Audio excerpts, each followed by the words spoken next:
নমস্কাৰ প্ৰিয় শ্ৰোতাসকল, ধাৰাবাহিক উপন্যাস পাঠ অনুষ্ঠানত এইবাৰ আমি পাঠ কৰিবলৈ ওলাইছোঁ অসমীয়া সাহিত্যৰ সৰ্বাধিক জনপ্ৰিয় উপন্যাস কৌশিক নন্দন বৰুৱাৰ নিৰিবিলি। এয়া নিৰিবিলিৰ 38তম খণ্ড। এটাকৈ ভাৰ্চিটি উইকৰ প্ৰতিযোগিতাবোৰ শেষ হৈছিলগৈ যদিও আন দুটা বিশেষ প্ৰতিযোগিতা আছিল, মাৰ্চ ফাৰ্ষ্ট আৰু সাংস্কৃতিক শোভাযাত্ৰা। বিহুৰ পিছদিনা ৰাতিপুৱাই মাৰ্চ ফাৰ্ষ্ট। সন্ধ্যাৰ ভাগৰত টোপনি লালকাল হৈ থকাৰ বাবে সোনকালে উঠি যোৱা বিদিশাই মতা নাছিল তাইক। মাৰ্চ ফাৰ্ষ্টৰ দায়িত্ব বিদিশাই নিজে মূৰ পাতি লৈছিল প্ৰথমৰ পৰাই। গা পা ধুই গোটেই ছোৱালীবোৰক সাজু কৰিবলৈ আছেই।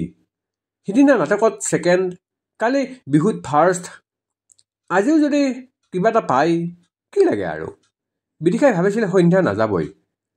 পিছে তাই গা পা ধুই আহি দেখে শোৱাৰ পৰা উঠিও সন্ধ্যা বাথৰুমলৈ যাবলৈ ওলাইছে। আচৰিত হৈ বিদিশাই সুধিলে, তই উঠিলিয়ে যে? আকৌ মাৰ্চ ফাৰ্ষ্ট আৰম্ভ হ'ব এতিয়া। ছোৱালীবোৰক পানী চানী দিবলৈতো আমি কেইজনীমান থাকিব লাগিব। তুমি যোৱা, মই পটককৈ গাটো ধুই গৈ আছোঁ। কথাটো কৈয়ে বাল্টিটো লৈ বাথৰুম পালেগৈ সন্ধ্যা। বিদিশাই তাইৰ ফালে চাই ৰ'ল। এই যে ছোৱালীজনী কিমান কৰিছে প্ৰথমৰ পৰাই হোষ্টেলখনৰ বাবে। কাৰোবাৰ বেমাৰত অকলে হস্পিটেললৈ নিছে, বিহু নাচি বৰ বিহুৱতী কিতাপ আজৰি আনিছে। তাৰ বিনিময়ত তাই পাইছে যদি অকল কষ্ট। কেতিয়াবা কোনোবাই ৰুমত লগ কৰে, কেতিয়াবা কোনোবাই তাইৰ গগনা ভাঙি পেলায়। বিদিশাইও মন কৰিছে কোনোবাজন আছে যি সন্ধ্যাৰ বিপদ ঘটাবলৈকে সুযোগ বিচাৰি ফুৰে। এপাত যদি ধৰা পৰে। বিদি, তোৰ হ'লনে? কথাবোৰ বাগৰি থাকোঁতেই ৰীণা সোমালহি। বিদিশাই মাৰ্চ ফাৰ্ষ্টৰ কাপোৰযোৰ পিন্ধি ল'লে, মূৰত সেই বিশেষ টুপিটো। যোৱা বছৰো কৰিছিল তাই, জিকা নাছিল যদিও এইবাৰ যেন নতুন উদ্যমৰে। বাহিৰত কমন ৰুমত ছোৱালীবোৰ আহি গোট খাইছিলহি। ইমান দিনৰ প্ৰেক্টিচ, আজি যেন পৰীক্ষাহে। সকলোৱে ভয় ভয় কৰি থকা মুখখন দেখি বিদিশাৰ উজলি উঠিল। আৰম্ভ হ'বৰ হৈছেই মাৰ্চ ফাৰ্ষ্ট। সকলোৰে শুভেচ্ছা লৈ দলটো আগবাঢ়িল। ফিল্ডত বিচাৰক আহি পাইছিলেই। সকলো সাজু হৈ আছিল। হুইছেল বাজিলেই আৰম্ভ হ'ব পেৰেড।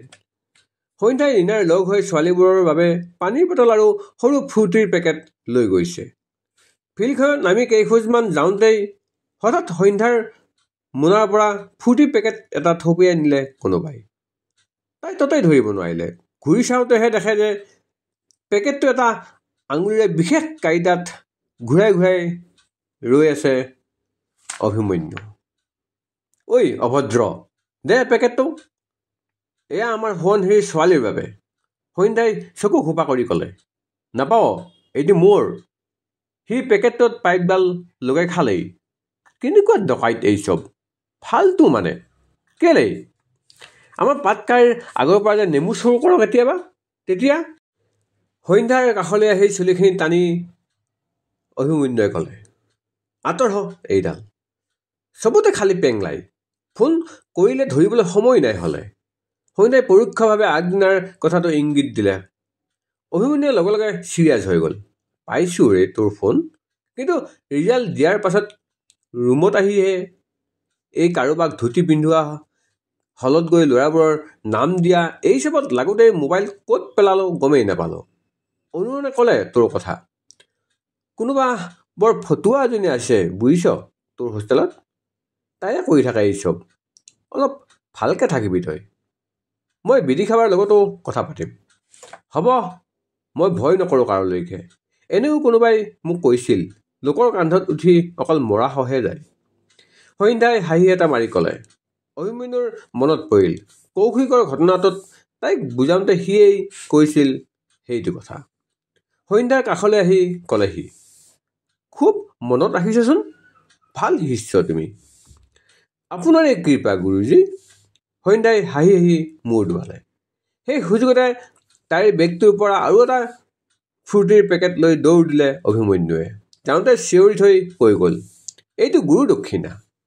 ঐ, তোক পাই লওঁ ৰহ, চাই থাক কি কৰিম মই, চিঞৰিলে সন্ধ্যাই পিছফালৰ পৰা। বেচেৰীৰ হাতত বেগটো থকাৰ বাবে দৌৰিবও নোৱাৰে তাই। ৰীণাবাই আঁতৰৰ পৰা হাঁহি হাঁহি চাই আছিল সিহঁতৰ অকপট মৰমৰ ধেমালিবোৰ। সন্ধ্যাৰ মাজত যেন তাই এসময়ত নিজকে দেখা পাইছিল। সেই কঠোৰ আচৰত সেই ৰীণাবাজনীৰ ক'ত হেৰাই থাকিল। তাই বিচাৰে সন্ধ্যা যেন সদায় এনেকৈয়ে থাকক, মৰম আকলোৱা হয়। পেৰেড আৰম্ভ হ'ল।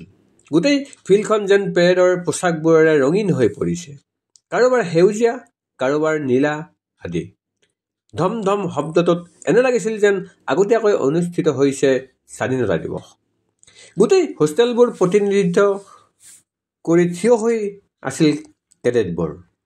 চকুত সকলোৰে আত্মবিশ্বাস।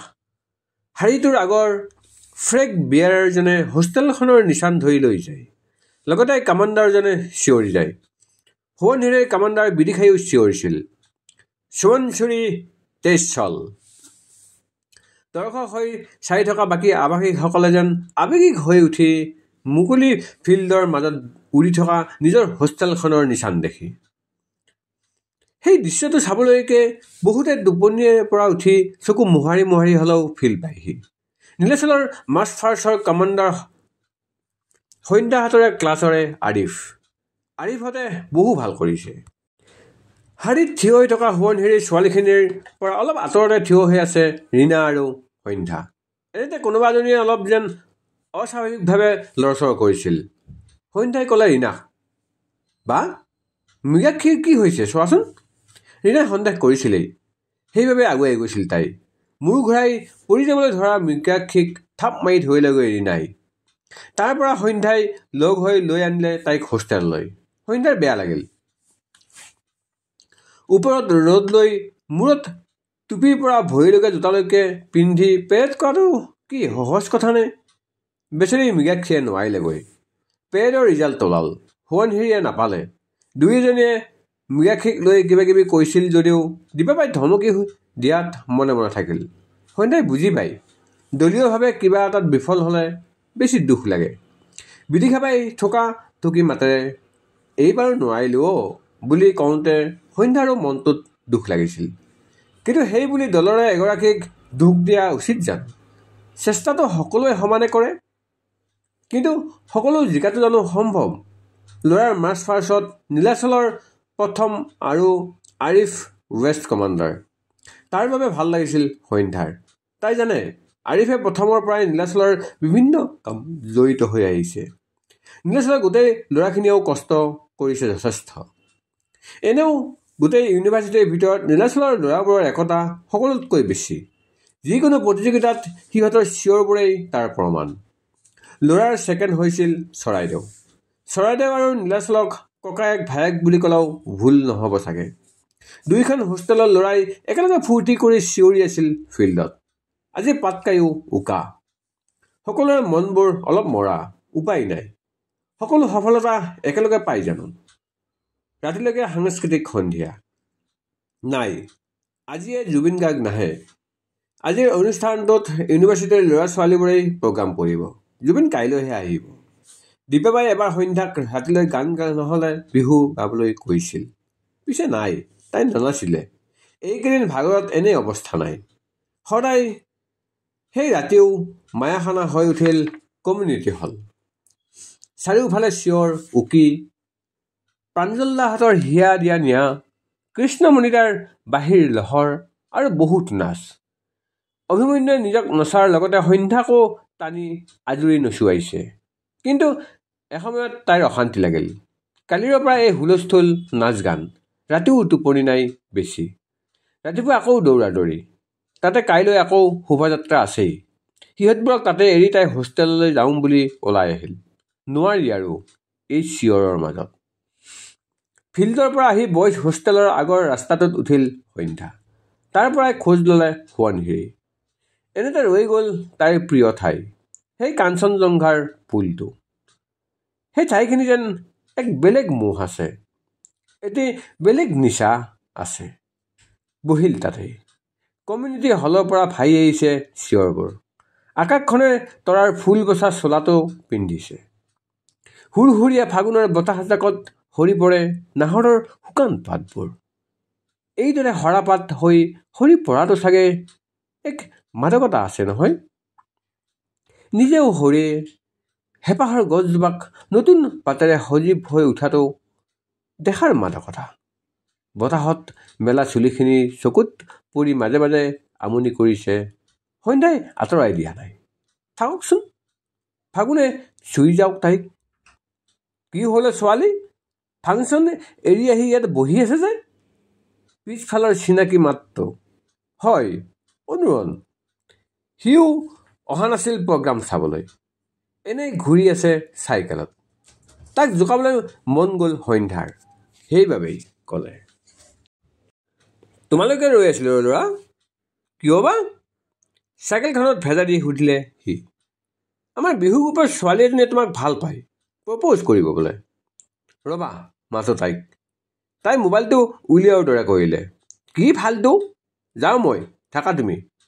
অনুৰণ চাইকেলত উঠিলেই সন্ধ্যাই হাঁহি হাঁহি পুলটোৰ পৰা উঠি গৈ ক'লে, কেলেই ইমান কিহৰ ভয় তোমাৰ প্ৰেমলৈ? প্ৰেমলৈ ভয় নালাগে, প্ৰেমিকালৈহে লাগে। অনুৰণৰ উত্তৰত জোৰকৈ শব্দ কৰি হাঁহি উঠিল সন্ধ্যা। হাঁহি হাঁহিয়েই ক'লে, একো নহয়, মই একদম শান্ত শিষ্ট প্ৰেমিকা এজনী চাই দিম তোমাক। হ'ব, নালাগে ইমান উপকাৰ কৰিবলৈ। ভাগৰ লাগি আছে তোমাৰ, হোষ্টেল যোৱা। ভাগৰ লাগিছে, খালি হোষ্টেলত যাবলৈ মন যোৱা নাই অ'। ব'লে না এপাক খোজকাঢ়ি আহোঁ। নালাগেচোন এতিয়া, হোষ্টেল গৈ অলপ আৰাম কৰা। অনুৰণৰ কথাত যেন কৰ্তৃত্বৰ সুৰ। না না, প্লিজ ব'লা না, সোনকালে আহি যাম। সৰু ছোৱালীৰ দৰে কোৱা সন্ধ্যাৰ কথাত অনুৰণে হাঁহি ক'লে, হ'ব হ'ব, পেন পেনাব নালাগে, ব'লা। সঁচাকৈ মন গৈছিল সন্ধ্যাৰ এই কোলাহলৰ পৰা দূৰত অলপ সময় কটোৱাৰ। অনুৰণতকৈ ভাল সংগী আৰু কোন হ'ব পাৰে? ক'ব নোৱাৰাকৈয়ে অনুৰণৰ সংগী বিচাৰিছিল তাই। অভিমন্যুৰ লগত কথা পাতি তাইৰ ভাল লাগে সঁচা, কিন্তু অনুৰণৰ লগত কথা পাতি তাই ভাল পায়। ভাল লগা আৰু ভাল পোৱাৰ পাৰ্থক্য ইয়াতেই চাগে। মাত্ৰ অনুভৱৰ চাকৈ নৈয়াত পৰি সন্ধ্যাই বুজা নাছিল। SUVৰ ৰাস্তাটোৰ ফালে ওলাই গ'ল অনুৰণ আৰু সন্ধ্যা। নিৰিবিলিৰ কাষেৰে VCৰ ঘৰৰ সন্মুখেৰে। হালধীয়া ষ্ট্ৰীট লাইটবোৰে পথটোত অন্য এক মাদকতা সানিছে। ৰিব ৰিব বতাহজাকে ওখ ওখ গছজোপাত কোবাই হুৰ হুৰকৈ পাতল সুৰৰ শব্দটো কৰিছে। নিৰিবিলিৰ পুখুৰীটোত অলপ মাজে মাজে কল কল বুৰবুৰণি শব্দ। সকলোবোৰ পৰীক্ষা কৰি সন্ধ্যাই অনৰ্গল কথা কৈ গৈ আছে। সিহঁতৰ প্ৰেক্টিচৰ কথা। তাই জিকাৰ পাছত হোষ্টেলত কোনে কি ক'লে, আজি মাৰ্চ ফাৰ্ষ্টত কি হ'ল চব। অনুনে এবাৰ মাত্ৰ শান্ত হাঁহিৰে তাইলৈ চাই। কথাৰ মাজতেই বতাহত উৰি অহা চুৰিকেইডাল তাই পাছলৈ ঠেলিছে। দিনটোত কিবা কথা, হোষ্টেলৰ কথা একো বাদ পৰা নাই। অনুনে চাইছে, কথা আৰু হাঁহিৰ মাজত সন্ধ্যাৰ চকুৰ কাজলখিনিও চঞ্চল হৈ আহিছে। কৈ কৈ এবাৰত ৰৈ গ'ল তাই। কিছু সময় মৌনতা। অনুৰণে ক'লে, আৰু কোৱা। সন্ধ্যাই এবাৰত আচৰিত হৈ তাৰ ফালে চালে। তাই দিনটোৰ কথা কৈ থাকিলেও যেন সি ৰৈ থাকিব তাইৰ কাষতে। তাৰ চকুলৈ চায়েই তাই ক'লে, তোমাৰ মুখত এই কথাটো শুনিলেই মোৰ কিবা এটা ভাল লাগে জানা। হয় নেকি? কিয়? মোৰ টেপ টেপনিতেই চবেই বৰ হৈ যায় অ'। আৰু আকৌ চঞ্চল হাঁহি তাইৰ। অনুৰণে চাই ৰ'ল, যেন গোটেই ফাগুনখিনি তাইৰ মুখতে আজৰি লৈছে। তুমি বৰ নোহোৱা? সন্ধ্যাৰ প্ৰশ্নত চকুত অলপ হাঁহি লৈ অনুৰণে উত্তৰ দিলে, উপায়ো নাই যে। আকৌ হাঁহিত কঁপি উঠিল নিৰিবিলি। প্ৰাণ চঞ্চল হৈ হাঁহিছে সন্ধ্যাই। হাঁহিৰ সুৰতে জীপাল হৈছিল সন্ধিয়াটো। নিৰিবিলিৰ পুখুৰীটো কল কল কৰি উঠিছিল। বতাহজাকো যেন এইবাৰ জোৰকৈ আহিছিল। হাঁহিৰ মাজতেই অনুৰণৰ চকু আৰু ওঠকো চুই গৈছিল সন্ধ্যাৰ উৰি অহা চুলিকেইডালে। উপায় নাই কাৰণেহে শুনা ন? ধেমালি কৰিছোঁ অ', আচলতে ভাল লাগে। সন্ধ্যাই আকৌ চালে অনুৰণৰ শান্ত চকুজুৰিলৈ। কি আছিল তাত? আশ্বাস, ভৰসা, ভাল লগা নে আন কিবা? নুবুজে সন্ধ্যাই। সন্ধ্যাৰ চকুৰ ভাষাও বুজিছিল নে চাগে অনুৰণে? তাইৰো যে আছিল এক অনুৰাগ। কমিউনিটি হলত প্ৰগ্ৰেম শেষ হোৱাই নাই। একেবাৰে পাতলকৈ ভাহি আহিছে কোনোবাই গান গাই থকা গান। জানো জানো ময়ো জানো, তোমাৰ হিয়া ময়ো চিনো, হিয়াৰ কথা ময়ো শুনো, চকু ছায়া ময়ো সানো। প্ৰিয় শ্ৰোতাসকল, নিৰিবিলিৰ এয়া আছিল ৩৮তম খণ্ড। ধন্যবাদ।